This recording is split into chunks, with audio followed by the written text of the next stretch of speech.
네, 이번에 여야 전직 의원과 함께 정치권의 가장 뜨거운 쟁점에 대해서 양측의 이야기를 들어보는 여의도 정치 외전 시간입니다. 신경민 전 더불어민주당 의원 그리고 정호김 전 새누리당 의원 두 분과 함께합니다. 어서 오십시오. 네, 반갑습니다. 안녕하세요. 네. 민주당의 원칙과 상식이 오늘 기자회견을 하고 탈당을 선언을 했습니다. 이미 일찌감치 예고가 된 상황이었는데, 근데 뜻밖의 이제 4인방 중에 한 명, 윤영찬 의원은 잔류를 이제 선택을 했고, 그래서 이제 3명이 이제 탈당을 한 상황이 됐는데요. 이미 뭐 예견은 됐었지만은 막상 이제 현실화가 됐기 때문에 앞으로 이제 본격적으로 제3지대 빅텐트론 이 이야기들이 이제 나오고 있는데, 오늘은 이 이슈를 중심으로 좀 펼쳐볼까 합니다. 현역 의원들의 탈당에 이제 미칠 파장, 그리고 이제 뭐 개문발차 이야기가 나왔는데 추가 탈당자가 계속해서 어느 선으로 나올 것인지 좀 종합적으로 두 분의 생각 좀 들어볼까요? 신경민 의원님부터 들어볼까요? 네, 지금 양당이 공천 일정이 진행 중인데요. 이번의 특징이라고 그러면은 굉장히 천천히 가는 겁니다. 네. 다른 때보다도 매우 천천히 가고 있어요. 그러니까 이렇게 따지면은 보통의 경우에 2월 중순쯤 되면은 되게 마무리가 되는데 이게 2월 말 내지 3월 초까지 갈 가능성이 굉장히 높게 됐고요. 네. 지금 공천 일정이 늦게 가면서 개별 의원들에 대한 뭐 여러 가지 평가, 아마 하위 20%가 지금 민주당 안에서 그 평가가 진행이 되고 있는데 그 일정이 아마 이제 지금쯤 개별 통보가 돼 있을 거고요. 그러면 거기 통보를 받은 사람들은 나는 일단 공천의 가능성은 현저하게 낮아지는구나라는 걸 느낄 거고요. 네. 또 하나는 지금 친명과 비명의 갈등이 있는 곳도 있고요. 친명과 찐명의 갈등이 있는 것도 있고, 지금 각 지역구마다 어떻게 보면 난리법석입니다. 이 야단 법석 속에서 되게 이제 비명인 의원들이 어떤 자기 앞으로 미래를 짐작하게 되는 여러 가지 사인들을 읽을 수가 있을 거거든요. 이렇게 되면 나는 안 되겠다라고 판단하는 분들이 생길 거고, 이런 분들이 이제 본인의 거취를 결정을 해야 될 것이에요. 그럼에도 불구하고 경선 과정에 들어갈 것인지, 네. 아니면은 불출마를 할 것인지, 아니면 신당에 들어갈 것인지, 그렇게 따지면 이제 지금부터 슬슬 불출마 내지는 신당 합류하는 의원들이 탄생을 할 거고, 이 계제에 지금 원래는 1월 초에 시작될 여러 가지 탈당, 지금 원상의 원칙과 상식의 뭐 이런 것들이 일주일 정도 수년이 된 거죠. 네. 그래서 이것도 지금 조금 늦게 가긴 하는데, 그것과 그것이 이렇게 겹치면서 이제 지금부터 본격적으로 공천 내지는 신당으로 가는 움직임, 이런 것들이 굉장히 눈부시게 현란하게 돌아갈 겁니다. 1월 한 달 동안에요. 네. 네. 어느 정도로 그렇게 현란하게 돌아갈지 좀 어떻게 보십니까? 그러니까 이재명 대표의 피습으로 정확히 딱 일주일 수년된 거라고 볼 수 있을 것 네. 같고요. 그다음에 이 원칙과 상식 의원들 역시 신당 창당을 천명하고 있어요. 그러다 보니까 이제 제3지대에 신당이 나올 텐데, 우후죽순으로 결과적으로 이들이 어떤 텐트를 만드느냐의 여부가 굉장히 중요한 변수가 될 수밖에 없는데요. 네. 그동안에는 이준석, 이낙연, 그리고 여기에 양향자, 금태섭 뭐 이런 얘기만 했잖아요. 근데 이 사람들의 특징이 있더라고요. 물론 윤영찬 의원은 빠졌지만 여기는 현직 의원들이에요. 네. 그래서 신당을 창당한다면 벌써 세석 깔고 들어가는 거 아닙니까? 확보요? 그러다 보니까는 네. 죄송합니다. 확보하고 들어가는 거잖아요. 그러다 보니까는 주도권을 쥐겠다는 의지도 있어요.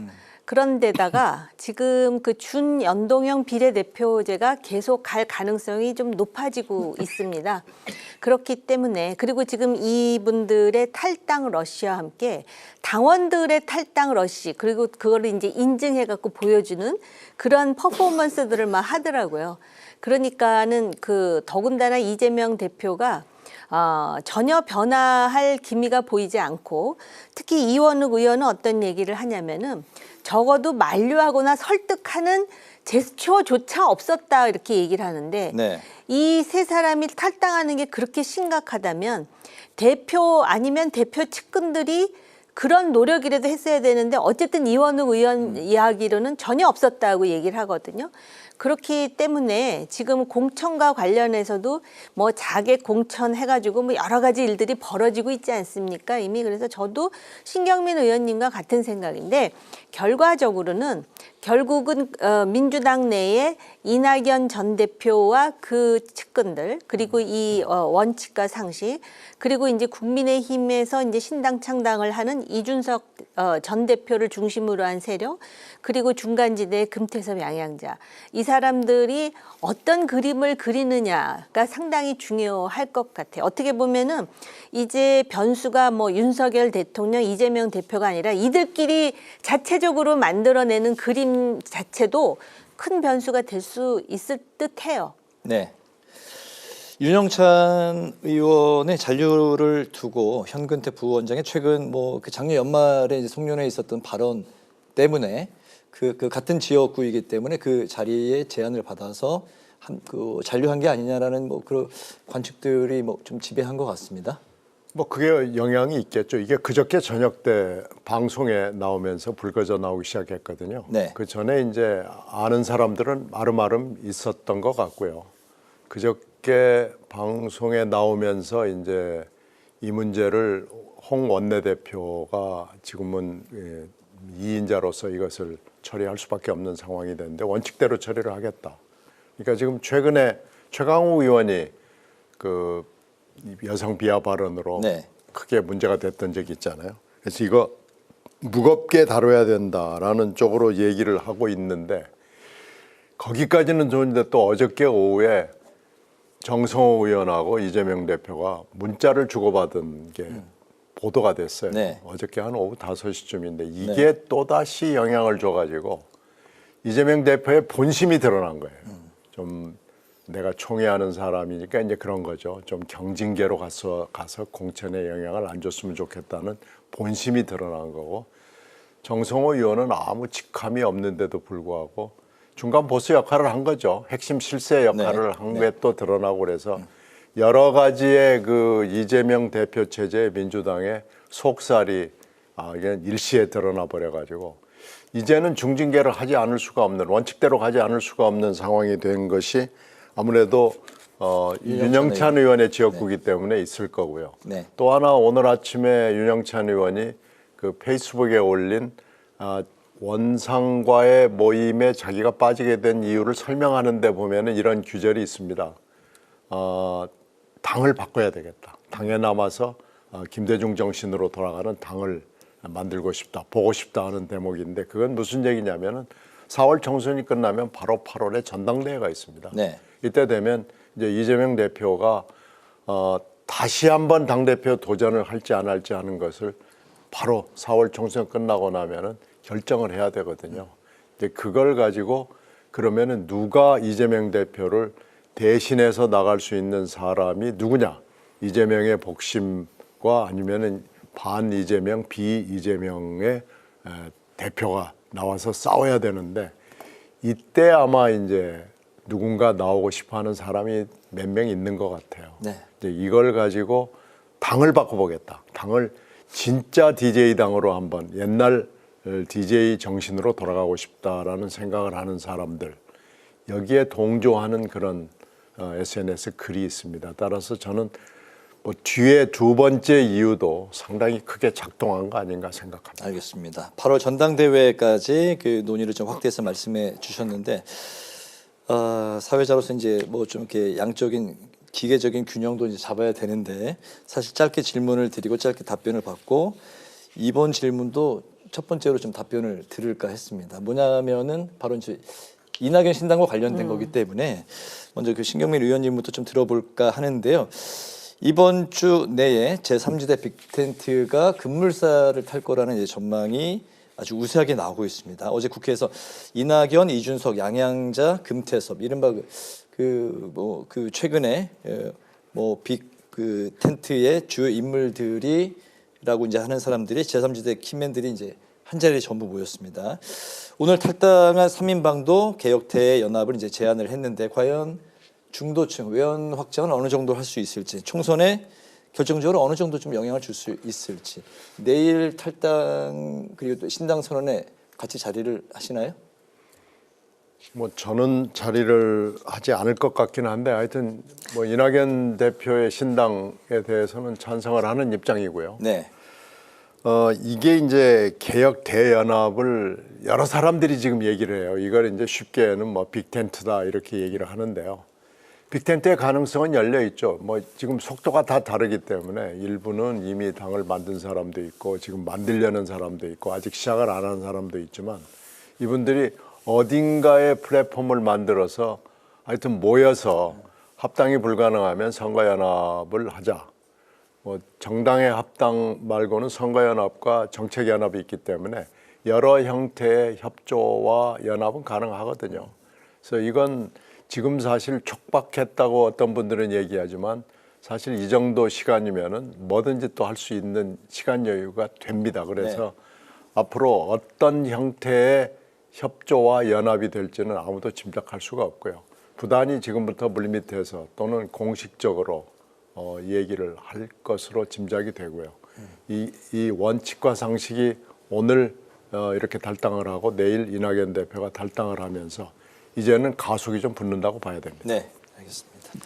빅텐트가 어느 정도 정말 큰 텐트를 형성할 수 있을지 그리고 이번 총선에서 정말 어느 정도 역할을 할 수 있을 거라고 보십니까? 대부분은 제3지대가 좀 실패한 케이스로 끝났는데 이번에는 좀 다른 결과가 도출될 수 있을까요?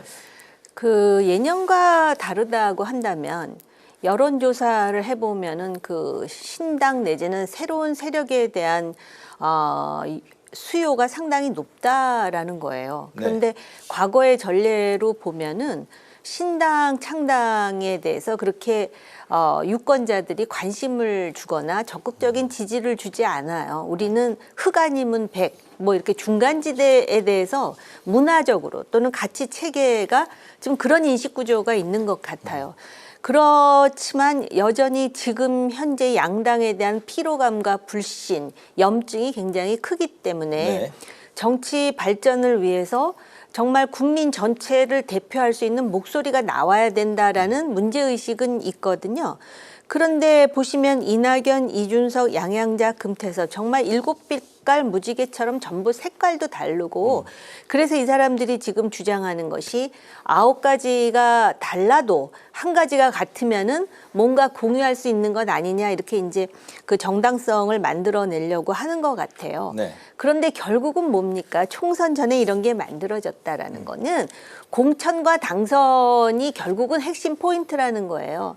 그러면은 넷이 뭐 하자 하고 으쌰으쌰 하더라도 그럼 공천 어떻게 할 거야? 지역구는 어떻게 배분할 것이며 비례대표는 어떻게 할 것이야? 이제 여기서 그 상당히 잘해야 돼요. 여기서. 기대는 뭐 또 따로 가서 이준석 전 대표는 또 그런 제안도 뭐 그런 얘기를 했다가 지금 걷어들이는 것 같은 분위기인데요. 이게 왜냐하면은 굉장히 예민한 사안이 되다 보니까 조금만 자칫 잘못 건드리면은 빅 텐트의 한 축이 이렇게 무너져 내려갈 수도 있잖아요. 그래서 그리고 이제 이런 것도 있어요. 이미지 구축이라는 차원에서 기존 정치가 하지 않았던 신선함을 또 보여줘야 되거든요. 그러니까 자기 것들을 다 내려놓는 모습부터 보여주면서 시작하는 게 좋을 것 같아요. 그러니까 비례대표에 대해서도 우리 신당이 가장 지지도가 높으니까 우리가 많은 지분을 갖고 또 우리 쪽은 뭐 현직 의원이 많으니까 이런 식으로 하다 보면 아무것도 안 되니까 아주 처음부터 마치 또 바닥에서 시작하면서 굉장히 겸허한 그리고 신선한 그런 식으로 그러니까 어떻게 보면은요 이게 보기엔 그럴듯한데 정말 정교한 머리가 필요한 부분이에요. 그러니까 뭐 세계 역사상 유수한 정치인이 이 한반도의 요 시점에 갖다 놓는다 그래서 해결할 수 있는 사안이 아닐 정도로 그 묘수를 찾아내느냐 아니면은 흐지부지 돼서 결국은 양당의 큰 그 물결 속에 또 한번 그냥 휩쓸리고 마느냐의 기로에 있는 것이죠. 네. 분열이 이제 가속화되는 상황. 오늘 그 원칙과 상식이 이제 탈당, 신당, 창당 선언을 했고 이낙연 전 대표는 내일로 또 예정이 돼 있고 그런 상황에서 이재명 대표가 예정보다 오늘 이제 빨리 퇴원을 했습니다. 테러를 당하고 이제 일주일 만에 그 신속하게 퇴원을 할 수밖에 없는 정치적인 이 상황들이 워낙에 이제 급물살을 타고 돌아가기 때문에 아마 병상에서도 마음이 편하지 않았을 것 같은데요. 퇴원 후 또 그 병상에서 그 공천과 관련해서 좀 어떤 구상들을 했을까요? 별로 구상이 없었던 것 같아요. 그러니까 병상에서 그 현근택 문제로 중징계 하려고 그러니까 그거 너무 심하지 않나요? 그러다 보니까 또 정성호 의원이 그럼 뭐 엄중 경고 그건 별 의미 없으니까 뭐 이러다가 그게 다 드러나가지고 네. 지금 현근택에 대해서 현근택 변호사에 대해서 지금 경징계도 할 수 없는 상황으로 만든다는 거는 어떻게 보면 이재명 대표가 굉장히 회복이 빠른 거죠. 병원에서도 아무리 당무가 급해도 그래도 퇴원할 만하니까 퇴원시켰다고 저는 보는 것이고요. 그러나 이제 당 상황이 지금 뭐 전직 대표가 탈당을 하고 또 신당 창당한다 그러니까 그러는데 아직까지도 친명을 중심으로 해서 단합하면은 내년 총선에 이길 수 있다라는 이게 자신인지 자만인지는 모르겠지만 네. 그렇게 가겠다는 의지. 그래서 저는 어떻게 보면은 이 지금 상황을 어떤 식으로든 혁파하겠다라는 것보다는 딱 다 잡고 본인이 원하는 대로 하기 위해서 일찌감치 퇴원을 해가지고 적극적으로 당무를 할 것 같다라는, 그러니까 출퇴근은 안 하고 외부 활동은 안 한다 하더라도 네. 그럴 것 같다라는 생각이 많이 들어요. 네, 공천 관련해서 어떤 보관을 갖기에는 뭐 그 일주일이라는 기간이 좀 짧긴 했었죠. 그렇죠. 뭐 특별하게 영향을 많이 주지는 않을 거고요. 일반실로 옮기면서 바로 여러 가지 형태로 당무에 개입할 수 있었을 거고, 병실 당무는 아마 계속했던 것으로 지금 보이고요. 네. 집으로 옮긴다고 하더라도 뭐 당무를 보는 데는 아무 지장이 없는 거고, 그게 이제 어저께 사실 문자파동에서 보여주는 여러 가지 속살 중에 하나입니다. 네. 그러니까 공천이나 당무에서 전혀 지장은 없을 거고요. 그 지금까지 뭐 특별한 변화가 보이지는 않아요. 오히려 그 현근택 후보에 대해서 하는 태도로 봐서 적극 개입, 그리고 진명, 찐명에 대해서는 어떻게든지 봐주고 싶어하는 이재명 대표의 본심이 드러나 버렸기 때문에 진명, 찐명 후보들은 아마 좀 고무됐을 거예요. 그리고 비명 후보들은 이게 뭐냐라는 약간의 그 반발 내지는 회의감이 좀 들었을 거고요. 네. 그래서 이제는 병상에서 있었던 그리고 피습의 여파는 전혀 없어 보이고요. 오히려 그 피습 때문에 피습을 둘러싼 여러 가지 논란들이 지금 한두 개가 아니잖아요. 부산대병원에서 서울대병원으로의 전원 문제, 헬기 이용 네. 문제, 이상한 브리핑 문제, 그리고 오늘 수사 발표는 그것도 이상하잖아요. 그건 오히려 정부의 부담이 되는 거죠. 그래서 이 피습으로 뭔가 정치적인 효과를 예측했던 사람들의 예상은 틀린 것 같습니다. 그건 피습의 효과는 별로 없어 보이고요. 바로 이제 정상적인 당무로 돌아가는 것으로 보입니다. 네, 알겠습니다. 한동훈 국민의힘 비상대책위원장이 1박 2일 일정으로 이제 부산을 방문해서 파격 발언들을 이제 몇 가지 쏟아냈는데요. 먼저 그 이재명 대표를 이제 직격한 발언을 보면 금고형이 확정이 되면 세비를 반납시키겠다, 이 발언들을 했고, 야당과 특별감찰관을 협의하겠다, 또 이태원 특별법을 거부하면 신중하게 논의하겠다, 이 두 가지 발언은 대통령실의 정면으로 압박을 가하는 것이 아니냐, 이렇게 해석도 나오고 있습니다. 네, 어떻게 보실까요? 글쎄요, 정면으로 압박을 가하는 것일까요? 아니면은 대통령실과 지금까지 그래왔듯이 결을 같이 하는 것일까요? 일종 뭐 약속 대련 그거는 같은 거 이제 해석에 따라 차이가 있을 것 같은데요.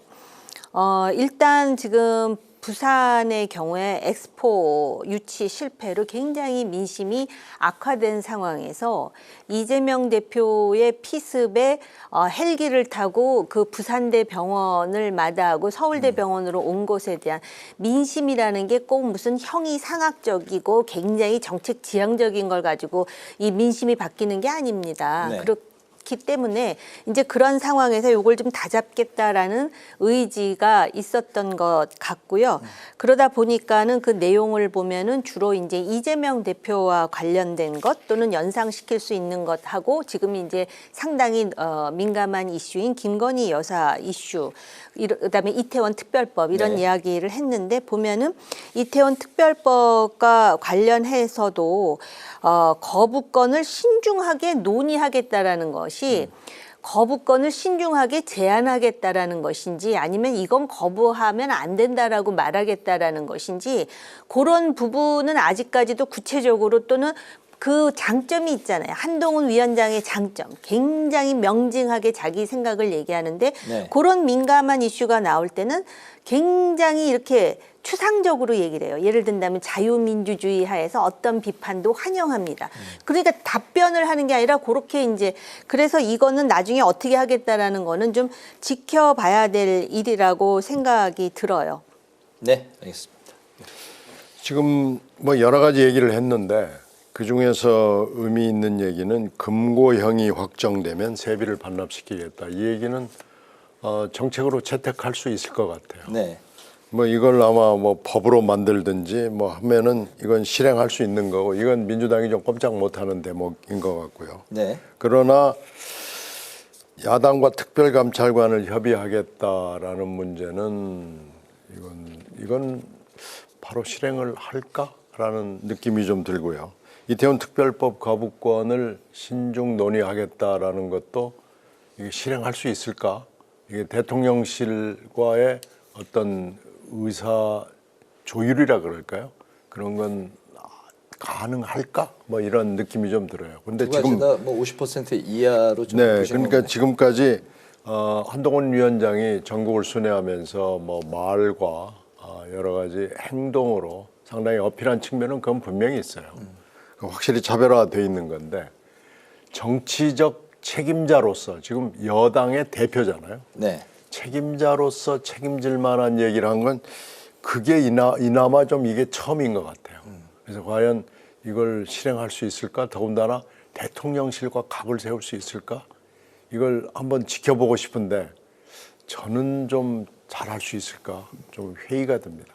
알겠습니다. 오늘 마지막 이슈는 이제 아까 처음에도 나오긴 했는데 최근에 뭐 현근택 부원장을 비롯해서 총선이 임박했습니다. 이제 한 90일밖에 안 남았는데 이 시점에서 양당에서 또 이제 막말이 쏟아져 나오고 있습니다. 이른바 이제 막말 리스크가 재현되고 있는 건데요. 국민의힘은 박은식 비대위원회 김구 선생 비하 발언, 또 한동훈 영입 1호 박상수 변호사가 운영하는 커뮤니티에서는 여성 혐오 발언이 나왔습니다.